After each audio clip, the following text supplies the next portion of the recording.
ทานรัฐมนตรีกระทรวงการเงินได้มีการแถลงข่าวเกี่ยวกับการก้าเกียมความพร้อมรอบด้านในการก้าเกียมจัดกองประชุมโต๊ะมนระดับสูงครั้งที่ 14 ปี 2025 ที่สาธารณรัฐประชาธิปไตยปัตตานีลาวเป็นเจ้าภาพจัดขึ้นในมุมนี้ให้เกียรติเข้าร่วมพิธีแถลงข่าวมีทานบักโลเดียเบอร์คานอฟผู้ประสานงานองค์การสหประชาชาติประจำสาธารณรัฐประชาธิปไตยประชาชนลาวทานสันติภาพพรหมวิหารรัฐมนตรีกระทรวงการเงินได้กล่าวว่ากองประชุมโต๊ะมนระดับสูงครั้งที่ 14 ปี 2025 ซึ่งจะจัดขึ้นภายใต้หัวข้อ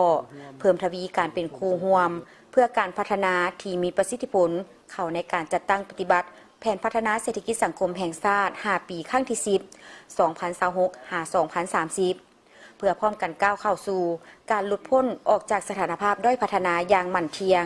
มีเสถียรภาพและบรรลุเป้าหมายการพัฒนาแบบยืนยงและเป็นกองประชุมที่มีความหมายสำคัญที่สุดเนื่องจากเป็นปี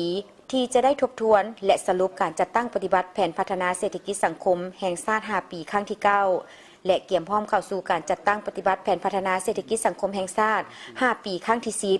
รวมทั้งเป็นเวทีแห่งการปรึกษาหารือและทบทวนการจัดตั้งปฏิบัติบรรดายุทธศาสตร์แผนปฏิบัติงานมติคำสั่งของรัฐบาลและสิ่งท้าทายต่างๆเพื่อสร้างวิธีการและมาตรการแก้ไขในสายปรับปรุงชีวิตการเป็นอยู่ของประชาชนลาวบรรดาเผ่าให้ดีขึ้นสิ่งสำคัญอีกประการหนึ่ง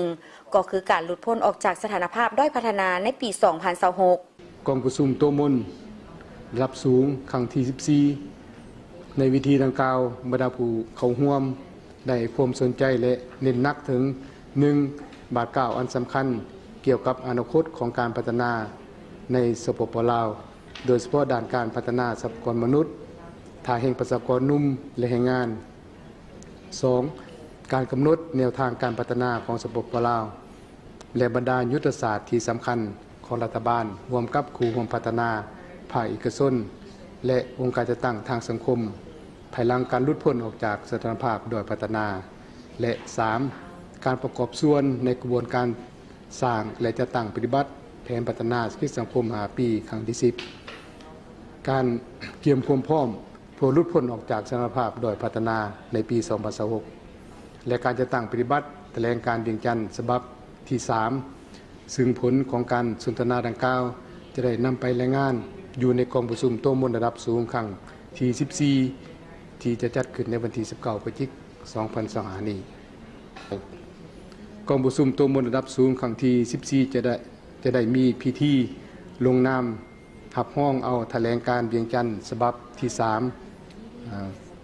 2026-2035 อย่างเป็นทางการและนำเสนอหัวข้อที่มีความหมายความสำคัญในการพัฒนาสปป.ลาวดังนี้ 1. นำเสนอเกี่ยวกับผลสำเร็จการจัดตั้งปฏิบัติแผนพัฒนาเศรษฐกิจสังคมแห่งชาติ 5 ปีครั้งที่ 9 และแผนพัฒนาเศรษฐกิจสังคม 5 ปีครั้งที่ 10 2. นำเสนอความคืบหน้าการก้าวเกี่ยมความพร้อมหลุดพ้นออกจากสถานภาพโดยพัฒนาและการจัดตั้งปฏิบัติแผนดำเนินงานโดฮาสำหรับประเทศโดยพัฒนาของสปป.ลาว 3. นำเสนอความคืบหน้าในการร่วมมือเพื่อการพัฒนาการเข้าร่วมติดตามประสิทธิผลของการร่วมมือเพื่อการพัฒนาในระดับสากลครั้งที่ 4 และแถลงการเวียงจันทร์ฉบับที่ 3 ปี 2026 หาปี 2035 นอกจากการนำเสนอแล้วกองประชุมโต๊ะมนระดับสูงครั้งที่ 14 บรรดาผู้แทนจะได้รับฟังการรายงานผลการปรึกษาหรือในวิธีสนทนาระดับสูงภายใต้หัวข้อภายหลังการหลุดพ้นออกจากสถานภาพโดยพัฒนาการเปิดกว้างความมุ่งมั่นปรารถนาใหม่ในการพัฒนาการเติบโตการเสริมสร้างวิทยางานธรรมและเทคโนโลยีหลังจากนั้นบรรดาผู้แทนจะได้เที่ยวชมงานวางแสดงผลสำเร็จและผลิตภัณฑ์ต่างๆที่ได้มาจากการร่วมมือเพื่อการพัฒนาของบรรดา10 หน่วยงานแขนงการทั้งนี้ก็เพื่อเป็นการกำนับรับตอนกองประชุมโต๊ะมนระดับสูงครั้งที่ 14 และนำเสนอผลงานการประกอบส่วนต่อการพัฒนาสปป.ลาวในระยะ5 ปีผ่านนั่งคู่กันนี้รัฐบาลสาธารณรัฐประชาธิปไตยประชาชนลาวก็ยังสืบต่อเอาใจใส่จัดตั้งพันขยายบรรดาเป้าหมายต่างๆ ของการพัฒนาแบบยืนยง SDG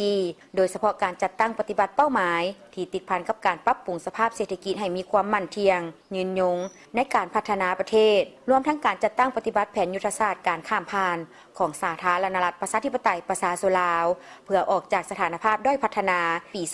2026 และหลังปี 2026 ที่เป็นเวียกบุริมสิทธิ์สำคัญที่ต้องได้เอาใจใส่